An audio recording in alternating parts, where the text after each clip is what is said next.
I always tell people that I'm a potter because I hate the term artist because it is so overused. And also Wayne Thiebaud was one of my favorite artists for a long time, and he made the very luscious paintings of desserts, and they just were fabulous. He was interviewed on PBS, so I watched it. And the person interviewing him said, well, you know, what, you're an artist or something? He said, no, I'm not an artist, I'm a painter. I'm a painter. It's up to the critics and the gallerists and museums to decide who a painter is. And so I always call myself a potter. I don't even want to use the word ceramist because it's more elitist. And I always felt that if I was a potter, I had no obligations to do anything. I could do anything I wanted. I didn't have to be, worry about making, quote, art. So I'm a potter. So this guy comes up to me, I'm in my morning suit, asks me what I do, and I say, well, I'm a potter. And he said, oh, really? I thought you were a banker or something, which I thought was just... When I work, once I make something and fire it and it comes out of the kiln, it's gone. I don't think about it anymore. And so I've been asked how I feel about my work. And so I make the piece. To me, making it is what is important. Creating it is what is important. I fire it and put it up for sale. If it sells, I've made a contract with the person. This is that I've made a contract. I mean, they get the piece, I get the money. They don't tell me how to spend the money. I don't tell them what to do with the piece. What they do with it, I don't care. I mean, they can throw it away for all I care. I'm not attached to the pieces. I'm attached to the process, to creating, to making. And I'm probably the most content in my studio when I'm there making. I don't worry about politics. I don't worry about anything. And I spend the major portion of my life in my studio making stuff. One thing that Archine Fetty, one of my favorite graduate school instructors, told us as to photograph every piece you make and document who has it. And I didn't do either one. So, well, you know what the main thing about graduate school is? I was able to concentrate and do whatever I wanted to do. And I was provided the luxury that the university provided again. They bought all the materials, they provided the space, my living, provided me everything. All I had to do was go there and make what it is I wanted to make. And we were required every year, we would have a ceramic sale. Every graduate student was asked and required to make 100 pieces to sell in the pottery sale. It was a fabulous event, and people would come, they'd come and stand in line to come to the pottery sale. Because again of my decorative, designy background, when we, the teaching assistants, would load the kilns, the undergraduate work, we had this, and with Laura Andreessen was the one that really started this. We'd pick up a piece in undergraduate work that was like horrible, and she'd hold it up and say, does this deserve to live 3,000 years? And we'd say no, and she'd drop it. And then we'd tell this undergraduate, oh, this got broken on the shelf. We were very aware of protecting our ideas and our own sense of design. And so if we saw someone that we thought was influenced or stealing, we would call them out on it. So I didn't want to start, and I couldn't have made big things anyway. John Schultz became well known. But the thing about ceramics, which is I think different from painting or quote art, is that you generally have a local reputation more than a national. Even though I showed nationally, my reputation is still here. That's why, to me, the importance of having the collection here in this museum. Not only was the museum very important in my whole career here, because I came to Corpus Christi when they were raising the money to build the museum. And because of Richard Colley's connection and Stuart, his son's connections, I got to meet the people that were interested and had the money to buy stuff. And I was involved in the very beginning of the art museum. And when I came here, I was determined that I wasn't going to, I hate to use the term buried, but I didn't want to just be in Corpus Christi. I wanted to show my work, not here, but they had a headdress ball, and we got to make the invitation for the headdress ball, and everyone wore headdresses. And I had bought this Chinese lamp at some Swap-A-Rama or something, and it had was flat like my work, and it was a car shaped like this, and fit right on my head, and then it had a little ruffle around it. So it fit on my head, and the ruffle covered my, so that's what I wore to the headdress ball. And also at Swap-A-Rama, one time I bought a set of tails. Well, it was a morning suit. And the difference in a morning suit and a tails is morning suit is, well, it's black, but it has a gray vest and a gray ascot. And so I bought this for $10, and I wore that for years to every formal event, and I wore it to the opening of the art museum. And I remember, and of course, I mean, the opening to the art museum was just absolutely amazing. I used to hang out at junk stores, antique shops, resale. I always liked beaded lampshades and things. For whatever reason, I wanted to add those things, but a lot of times people will add things to ceramics and it looks like it's glued on. I wanted to use those things but incorporate it and try to make it an integral part of the piece, which I think I was somewhat successful at. I used to just do stuff. I didn't think about it. I just, okay, I'm going to make a boot. I went and bought a pair of boots. I made a mold. I don't know whether I'd ever made a mold before. We made a mold of the boot and started and cast boots. And I don't know how many we made for the opening show. The only boot that I have left from that collection is the black and white and silver boot that is in the permanent collection now. So we put them out and sold them. So we made some money from the collection. Consequently, a book has been produced about that collection of boots. Your collection? No, the collection of leather boots, which was produced at the same time. Well, Texans are very proud of Texas, so Texas iconography is a selling point.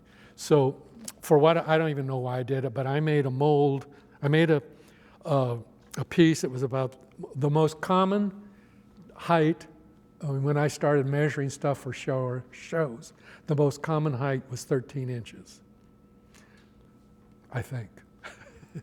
So I made a vase and it was, if you looked at the top of the vase, it was the shape of Texas, and then it was the shape of Texas all the way down, following the contour of Texas. And I made Texas vases, and then I found out that I could cut this vase into sections. So I cut them in like 6 sections, and they became Texas ashtrays by adding a bottom. Adding a bottom, I made a Texas teapot, and because it was a Texas shape, people bought them. And then the iconography of the prickly pear cactus is an easy decorative thing to reproduce. I use that a lot. I use the saguaro cactus.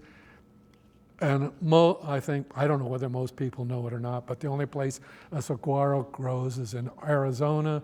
But to me, it represented the Southwest, so I put saguaros on there because, again, the prickly pear is low, and the saguaro gave it the decoration height. The base, I had to do the base. And then each of the cloud parts are a separate, like a sphere, sort of smashed. So I had to make a variety of those. Again, it's functional because the lid lifts off. I don't know whether it's obvious that it's a lid.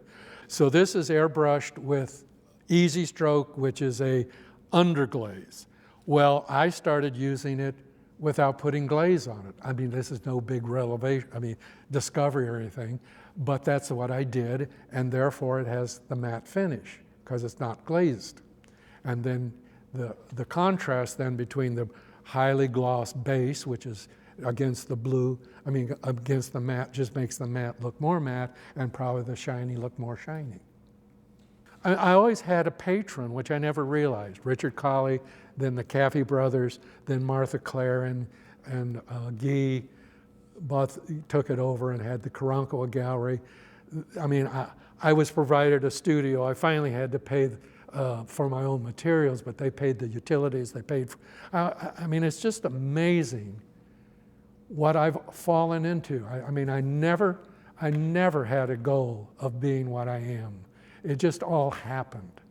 And it was all so fortuitous, and it always allowed me to work. And that's what these people did for me. A lot of people want, they want us such and such to commemorate something. So I ask them, I get as much of what they want and write it down. They'll say, I say, what kind of a design? Well, you decide. I say, no, it's not for me, it's for you. What do you like? So I get as much information from them as to what they think they want, and then it's up to me to solve the problem of satisfying what they want within my realm. Sometimes they'll say, well, can I have a sketch? And I'll say, no, you can't have a sketch because it'll take me as long to make the sketch and it won't look the same anyway. I'll make the piece. If you don't like it, you don't have to buy it. And so then having these restrictions sets up a problem. And because the math background, you solve a problem. And that's what I'm doing. And I spend in the mornings waking up, I do the Sudoku, I do the crossword, I do the word jumble, which are all puzzles, solve the problem. And one of my favorite pieces, other than McNamara's retirement, is the Czar's cookie jar, because for some reason, to me, it's almost, there's something about it that's perfect. And fortunately, you all get it. And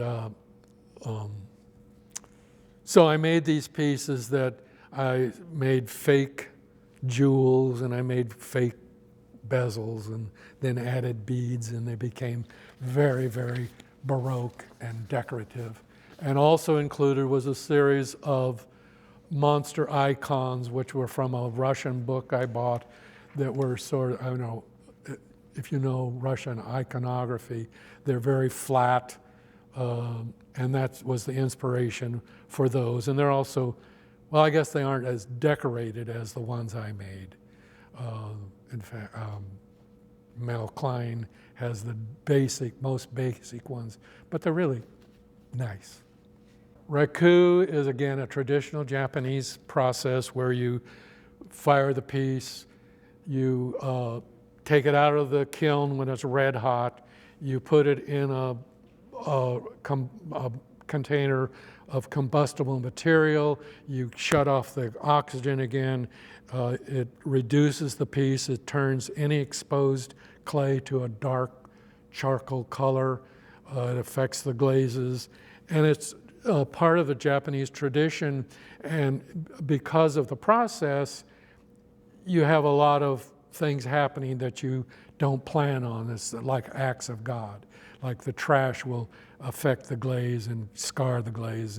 And so when they would take it out, they would, contemplate it and look at how God had, became and it was a very intimate thing. And unfortunately, American potters discovered raku and have sort of desecrated the whole idea of what the Japanese. And so I used to do raku parties to entertain the socialites. They would hire me to go to their debutante party and do a raku party, and I'd make little tea bowls for everyone, and they would decorate it, and I would fire it, and they would all go home with their own piece, because you could, make it and fire it in an hour, whereas in a regular kiln it takes 10 or 12 hours. And we did that once at the gallery, and someone, for whatever reason, tried to flush their tea bowl down the toilet, and it got jammed in the toilet, and I had to buy a new toilet.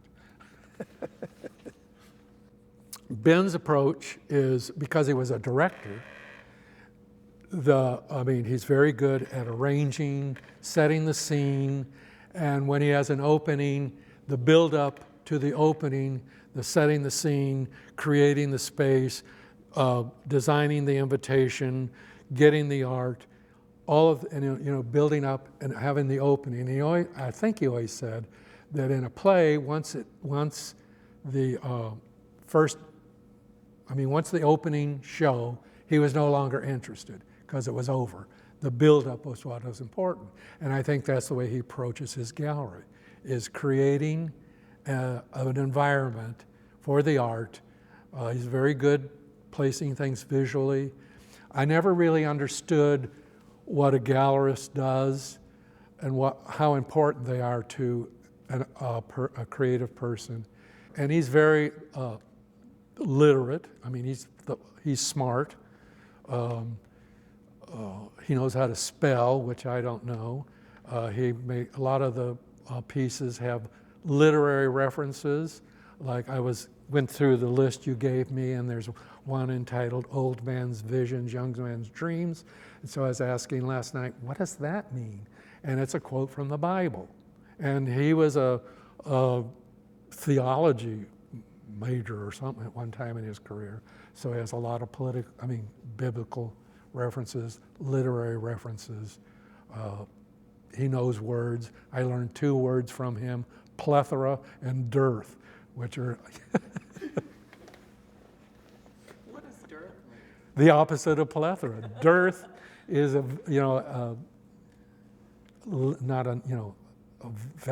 dearth. Plethora is a lot, dearth is not a lot.